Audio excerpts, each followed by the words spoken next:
So kanina sa live, ang daming nagtatanong sa akin, ano daw ba yung mga magagandang non-voice position? And I was like, anong work experience mo? So karamihan sa kanila is either wala talagang work experience or nag-work na sa BPO, and it doesn't matter if voice ba or non-voice yung account mo sa BPO. As long as nag-work ka sa BPO, ang pinakambagay talaga sa inyo at pinakamadali para sa akin ha. Kung ako yung mag-a-analyze ng previous work experience ko, kasi galing ako sa BPO, ano ba yung bagay sa mga galing sa BPO or yung bagay nga sa hindi pa talaga nag-work ever? And ang naiisip ko lang talaga is Reva. Reva or Real Estate Virtual Assistants is the type of service na you can offer na a combination siya of administrative and a little bit of support. Sa this personality, kung high I personality ka, then go for it. And I think nagstay ako sa Reva for so many years just because napakakalmado.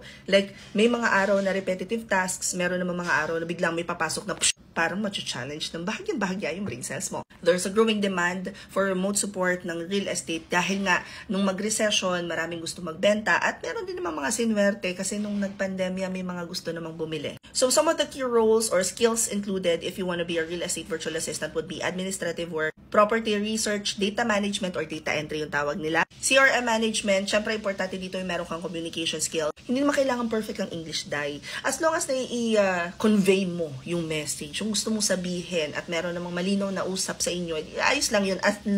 Unless kung ikaw ay galing sa BPO, gusto mo mag-shift to freelancing, gusto mo mag-start na mag-work from home na, at naisip mo, sige, mag-reva ako. Pero, hindi mo alam kung paano magsisimula. Girl, nagtrabaho ka na sa BPO. Yung ginagawa mo sa BPO, nagko-calls ka, yun din yung ginagawa ng appointment setters or cold callers. So, that leaves you to only learning a few things bago ka magsimula. Number one, real estate processes. Kahit may experience ka dito sa Pinas ng real estate, iba yung processes sa US. At ang difference pa nun, sa US kasi different states have different requirements. And then, syempre, you have to be able to provide efficient real estate virtual assistance. So, kailangan matutunan mo rin ano ba yung mga ins and outs, ano yung mga processes, ano yung common tools na ginagamit. Yung market understanding, it comes from experience na.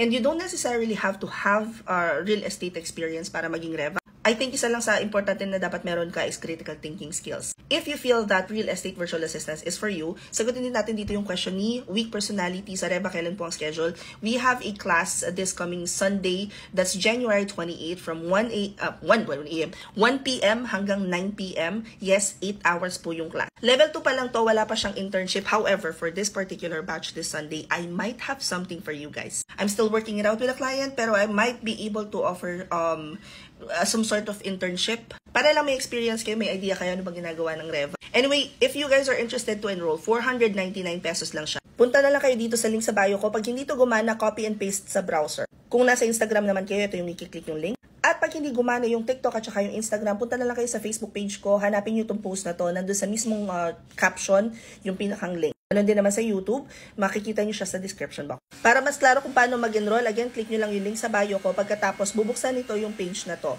Lahat na kailangan nyo matutunan about freelancing, nandito talaga sa link sa bio ko. So anyway, akyat nyo lang ng onte, open classes, hanapin nyo 4990 to Reva.